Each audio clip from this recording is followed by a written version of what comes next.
Good morning, good afternoon, good evening, good night, good day to you. It's depending where you are in the world. I'm in London. We're doing the nighttime devotion from the devotional Christ Triumphant. The title today, Instruction of God to be carefully cherished. 1 Samuel 16 verse 1. How long wilt thou mourn for Saul, seeing I have rejected him from reigning over Israel? Fill thine horn with oil, and go. I will send thee to Jesse the Beth-lehemite, for I have provided me a king among his sons.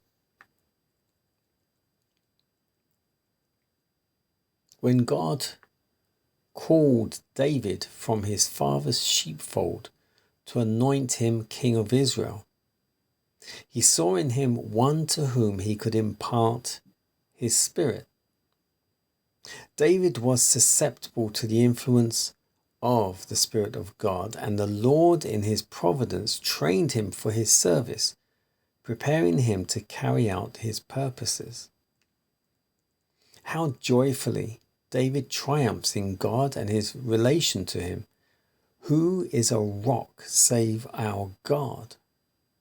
The Lord liveth, and blessed be my rock, and let the God of my salvation be exalted.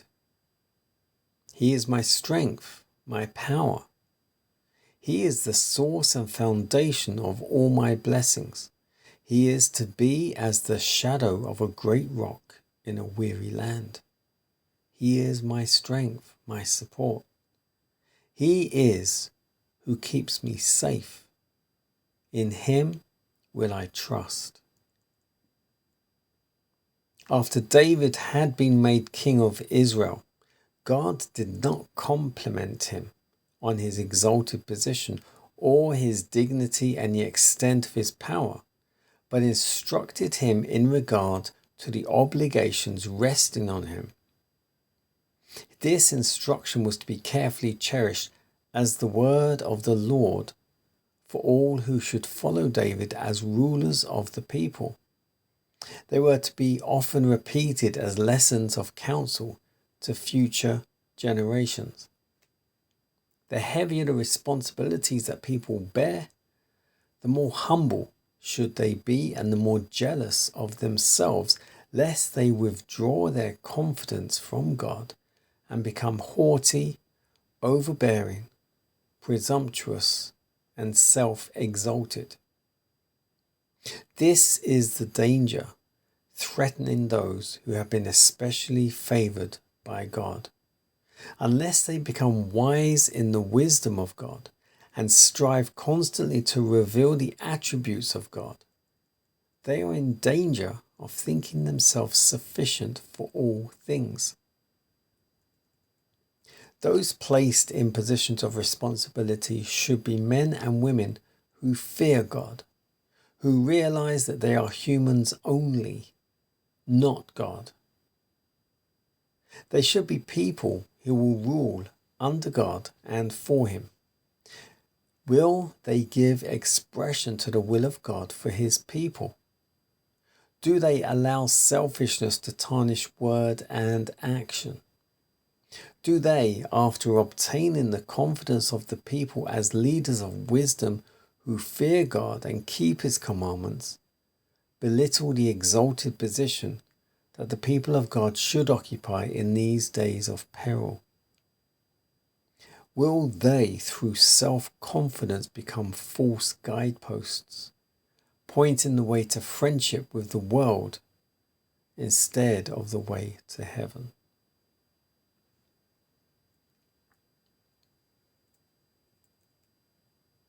Instruction of God to be carefully cherished. So this is now moving on to talk about David, who became the king after Saul.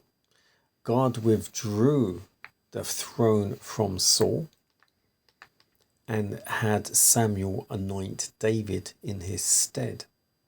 Now, it was during the time of Saul's rule God or Samuel anointed David, David was still young. And it wasn't until later on in life that David actually became king. But he was anointed still during the time of Saul's rule as king.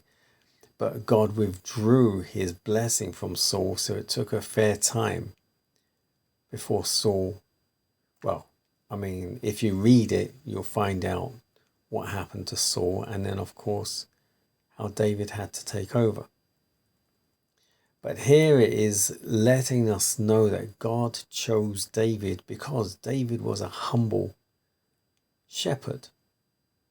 And it's interesting if you think about it.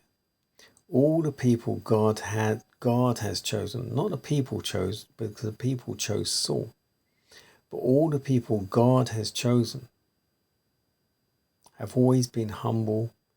Like if you think about Jesus, Jesus chose the fishermen who hadn't gone to school, who hadn't done anything like that. Some of them probably couldn't even read or write. They were fishermen, very good at their job, but they knew nothing of anything else. And Jesus chose them because there was not much for them to unlearn, for them to learn his ways.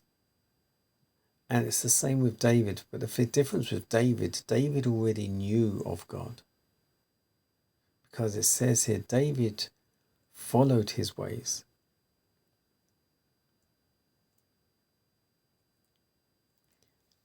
He is my strength. He is my power. He is the source and foundation of all my blessings. He is to be the shadow of the great rock in a weary land. He is my strength, my support.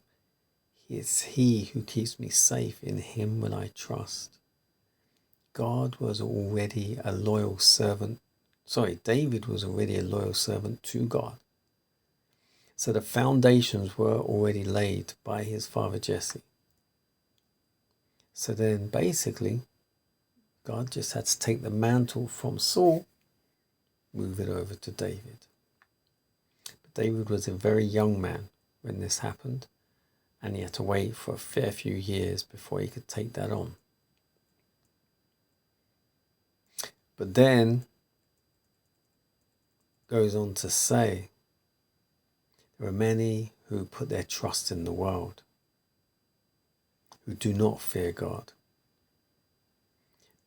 The people of God should be the people who will rule under God and for him. So you still serve God while you're ruling here if you have got a big position or whatever position in society you have. You don't put your confidence in people, especially as leaders. You get your guidance and your wisdom from God. And you do not exalt yourself because you have that position in society. And many times I've told people that when I was in a position years ago, in a place called Croydon in South London in England, I was a manager in one of the councils. And so many a time I just used to flash my badge and people would do whatever I needed them to do. But I think my head was getting a bit, self-exaltation was there, prideful, etc. It was probably, I think, the first big job I had. But then one day I got on the bus. And as I got on the bus, God allowed me to realize my badge means nothing on that bus. When I come out of that office, and I'm in general public and I'm getting on the bus, I'm the same as every other person on that bus. No different. That badge means nothing. So your position in society, in the office, wherever you are, it's really no different to anyone else. You could be the mayor of London, but if you still have to get on that bus or on that train, you could suffer the same circumstances as everyone else if that train crashed or the bus or something happened. You're no special, you're no more special. Disease, illness, death is not partial to what you do for a living, how much money you earn. So don't think when you have a good position or a good job or a big bank account, don't think you're exempt from anything from anyone else's. When it's your time to get ill or your time to die or whatever is going to happen, it's going to happen. You have to humble yourself. And if you do have the resources that you can help others, do so. Be a blessing to others. You've been blessed. Be a blessing to others.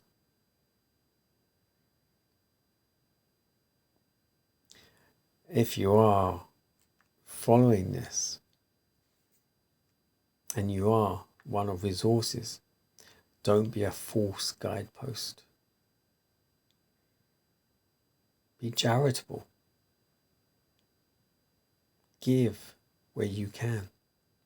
And don't think of all this tax exemption and you can give for charity and everything because it's part of a tax break or whatever. You don't do it like that.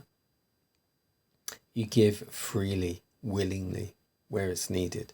And not necessarily to charities and things, but to the people that actually need it. And if you wonder why not charities, you can put a comment in the box and I'll explain otherwise. But there are many people in churches that are struggling to buy a loaf of bread. Help where you can. Be a friend.